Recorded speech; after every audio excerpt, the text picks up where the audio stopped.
Bienvenue sur Luds, le podcast lithothérapie et énergie positive. Je suis Ludivine et je vous partage ici tous les outils et les informations dont vous avez besoin pour mieux connaître les pierres et mieux apprivoiser leurs énergies. On parlera donc beaucoup de cristaux, mais pas que. Régulièrement, vous retrouverez ici des épisodes hors série traitant de divers sujets holistiques autour de la psychologie positive, de pratiques naturelles, de l'astrologie, du développement personnel et bien d'autres choses encore. C'est parti! Bonjour à tous, j'espère que vous allez bien. On se retrouve aujourd'hui pour un nouvel épisode. Pour la première fois après une vraie pause de 15 jours, j'avais setupé ce podcast pour qu'il sorte toutes les 2 semaines. Et finalement, je vous avais fait depuis un podcast toutes les semaines au minimum parce qu'on a eu la série des chakras avec 10 podcasts par jour d'un coup. Donc voilà, le premier après une vraie pause. C'est pas dit que les prochains ne reprennent pas un rythme de 1 épisode par semaine parce que j'ai l'impression que ça fonctionne pas trop mal et je vais arriver à m'organiser à le faire de cette façon pour le moment, donc autant en profiter. Et on se retrouve aujourd'hui pour parler de comment se connecter à sa pierre et comment la magnétiser. On me parle souvent de « Ok, j'ai besoin de comprendre les énergies, donc ok, j'ai compris comment fonctionnent les pierres, la carte d'identité, on en a parlé, j'ai compris le déchargement, le rechargement, voilà, j'ai compris comment choisir ma pierre, je l'ai, maintenant qu'est-ce que je fais ?» Et avant de parler de toutes les utilisations, tout ce qu'on peut faire en lithothérapie avec une pierre, déjà comment est-ce qu'on s'y connecte tout simplement ? Parce que c'est vraiment un peu, je le vois comme à adopter un nouveau compagnon, on va envoyer un nouvel animal de compagnie. C'est vraiment quelqu'un avec qui on va créer du lien et avec qui il va se passer des choses, d'accord ? Donc pour ça, il faut créer du lien d'abord, il faut se connecter. Surtout qu'on ne la choisit pas par hasard, on en a parlé dans les épisodes précédents. On choisit une pierre pour une raison, soit c'est notre instinct qui nous y a guidés, soit c'est vraiment notre raison qui nous a dit j'ai besoin de ça à cet instant T. Donc on a choisi cette pierre pas par hasard. On sait qu'on a besoin d'elle pour telle ou telle raison. Et maintenant, il faut le lui dire tout simplement. Il faut s'y connecter pour pouvoir justement synchroniser nos énergies pour que tout ça fonctionne. Et on en a parlé déjà brièvement dans l'épisode précédent où je vous parlais du déchargement et du rechargement de vos pierres.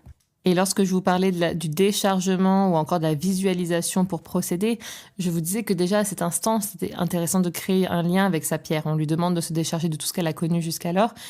Et on lui dit pourquoi est-ce qu'on l'a acquéri, on lui dit avec quoi on aimerait travailler. Donc ça va dépendre de vos sujets bien sûr, donc ça peut être travailler sur votre protection, travailler sur l'ouverture de votre parole, travailler sur le soin de votre cœur, travailler sur le rayonnement de votre plexus solaire. Ça va être vraiment par rapport à vos besoins bien évidemment. Mais l'idée c'est dans une pratique assez simple, vous en ai déjà dit quelques mots dans l'épisode précédent encore une fois, mais on va en parler plus en détail ici. C'est une pratique assez simple, mais durant laquelle l'idée, c'est vraiment de se connecter à sa pierre, de lui dire pourquoi est-ce qu'on l'a choisie, de lui dire qu'est-ce qu'on aimerait qu'elle nous apporte grâce à ses vertus. Et voilà, et la remercier, bien évidemment. Et puis, vous aussi, commencez à sentir, dans un premier temps, l'énergie de la pierre. Voilà, vraiment ressentir son magnétisme. Et comme on parle de magnétisme, on va évidemment s'aider de nos mains pour faire cela. De nos mains, pourquoi ? Parce que nos mains, on en a parlé dans les épisodes sur les chakras, se trouvent à l'intérieur de leurs paumes des chakras secondaires. Donc c'est un réceptacle en fait, nos mains d'énergie. Et c'est également un émetteur d'énergie. On en reparlera, on a chacun une main émettrice et une main réceptrice. Là pour le moment, c'est pas vraiment intéressant parce que ce qu'on a besoin, c'est d'une connexion à la pierre. Donc peu importe la main que vous choisissez, l'idée c'est de la mettre entre vos 2 mains à un moment donné. De toute façon, on va en reparler. Mais voilà, il va falloir prendre votre pierre dans vos mains pour vous y connecter. Donc l'idée, c'est de l'avoir entre vos mains une fois qu'elle a été déchargée ou alors si vous voulez faire cette pratique directement couplée lors d'une visualisation de déchargement, c'est vous qui voyez. Ceux qui n'ont pas la référence, écoutez l'épisode précédent sur le déchargement et le rechargement des pierres. Mais donc voilà, vous la prenez dans vos mains une fois qu'elle est déchargée de toute énergie passée et vous la tenez entre vos 2 mains. Vous fermez les yeux et vous visualisez des filaments qui partent de votre cœur ou alors directement de la paume de votre main. C'est votre visualisation, votre vision à ce moment-là qui va sûrement décider.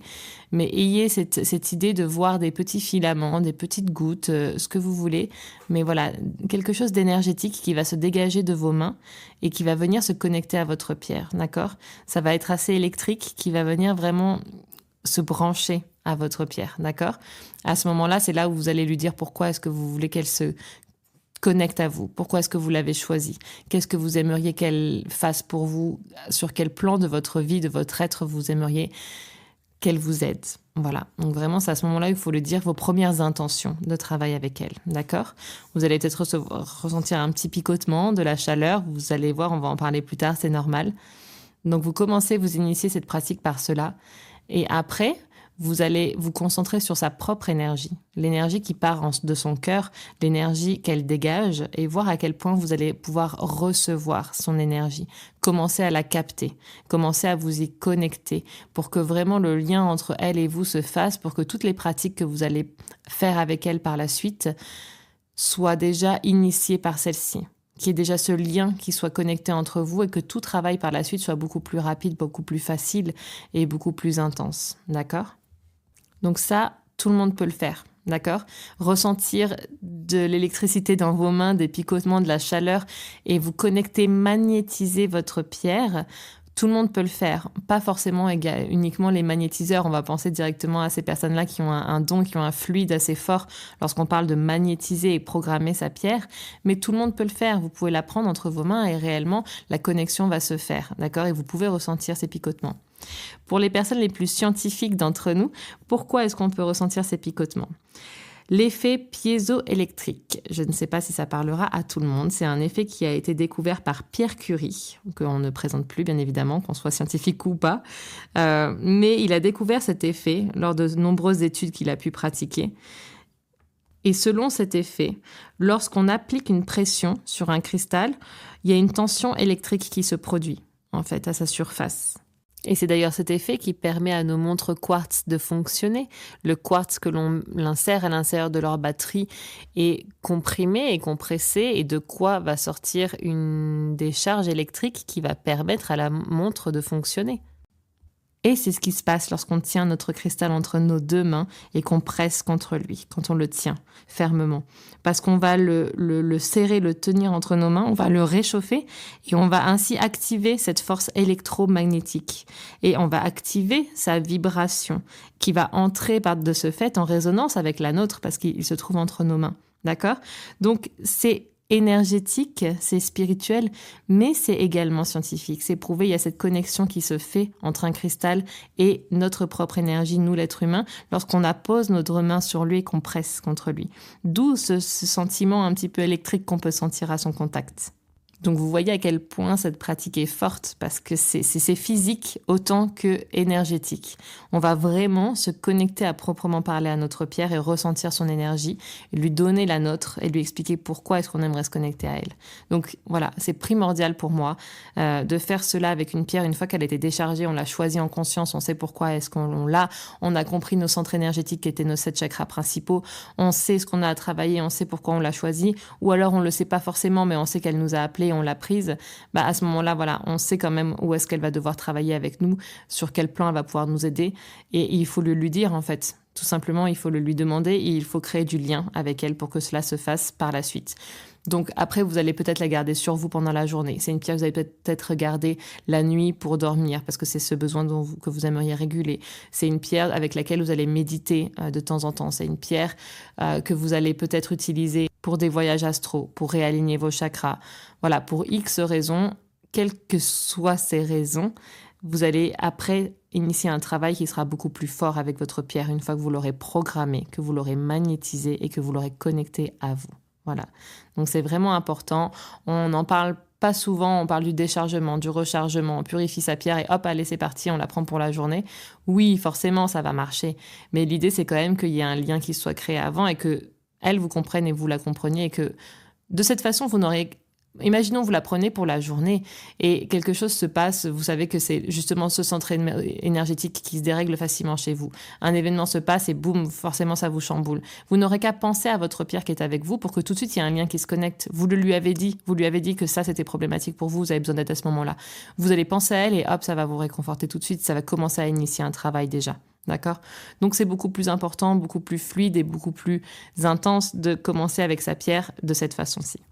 C'est pour ça que je voulais vous en parler aujourd'hui. Donc on est sur un épisode de podcast qui sera beaucoup plus court que les épisodes précédents. Surtout celui de la semaine dernière, je suis navrée, qui faisait 40 minutes, je crois, mais qui était intéressant, je trouve, et j'ai eu beaucoup de bons retours de votre part pour justement parler de la globalité de tout ce qui faisait une pierre, justement. Et maintenant, voilà, on va avoir des épisodes un peu plus détaillés lorsqu'on va parler des différentes pratiques que l'on peut avoir avec elle, justement.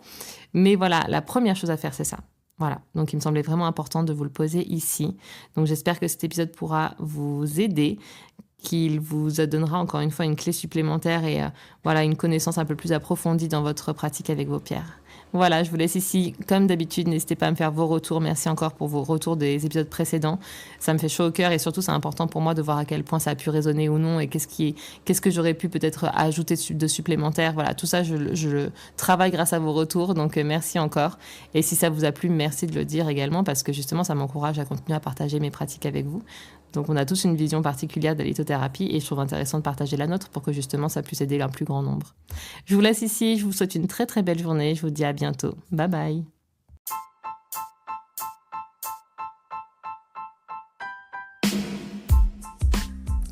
Après chaque épisode ou de manière générale, n'hésitez pas à laisser un commentaire avec vos avis, vos retours, vos questions et éventuellement les sujets que vous aimeriez que nous traitions ensemble.